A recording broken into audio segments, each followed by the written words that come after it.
ফাইনালের half time শোতে কত পারিশ্রমিক নিচ্ছেন শাকিরা? বিশ্বকাপ ফাইনালে প্রথমবারের মতো সুপার বোলের আদলে হাফ টাইম শোর আয়োজন করেছিল ফিফা। নিউ জার্সির মেটলাইফ স্টেডিয়ামে জমকালো অনুষ্ঠানে পারফর্ম করেছেন পপ তারকা শাকিরা, ম্যাডোনা এবং দক্ষিণ কোরিয়ার জনপ্রিয় ব্যান্ড বিটিএস।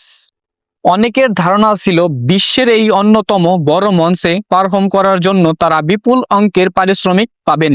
তবে দ্য অ্যাথলেটিকের তথ্য অনুযায়ী 3 শিল্পী এই অনুষ্ঠানের জন্য কোনো অর্থ নিচ্ছেন না। প্রতিবেদনে বলা হয়েছে তারা নিজেদের সময় ও পারফরম্যান্স গ্লোবাল সিটিজেনের সামাজিক উদ্যোগের জন্য উৎসর্গ করেছেন, অর্থাৎ পারিশ্রমিকের বদলে এই অনুষ্ঠানকে ব্যবহার করবেন একটি মানবিক বার্তা ছড়িয়ে দিতে।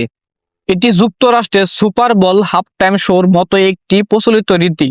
সুপার বোলের সাধারণত শিল্পীরা পারফরম্যান্সের জন্য আলাদা পারিশ্রমিক পান না, বরং বিশ্বের সবচেয়ে বেশি দর্শকপ্রিয় টেলিভিশন সম্প্রচারের মাধ্যমে নিজেদের ব্র্যান্ড ও জনপ্রিয়তা আরও বাড়ানোর সুযোগ পান। ফিফার তথ্য অনুযায়ী 2022 সালের বিশ্বকাপ ফাইনাল বিশ্বজুড়ে প্রায় 142 কোটি দর্শক দেখেছিল। ফলে এবারের হাফ টাইম শো বিশ্বের সবচেয়ে বড় দর্শক সমাগম অন্যতম একটি মঞ্চ হয়েছে। হাফ টাইম শো পরিচালনা করেছেন গোল্ডপ্লে ব্যান্ডের এক গায়ক ক্রিস মার্টিন। ফিফা সভাপতি জিয়ান্নি ইনফান্তিনো বলেছেন, শাকিরা, ম্যাডোনা ও বিটিএস এর সঙ্গীত সীমানা ও প্রজন্মের গণ্ডি অতিক্রম করে এবং আয়োজনও হবে ফুটবল ঐক্য ও মানবতার উদযাপন।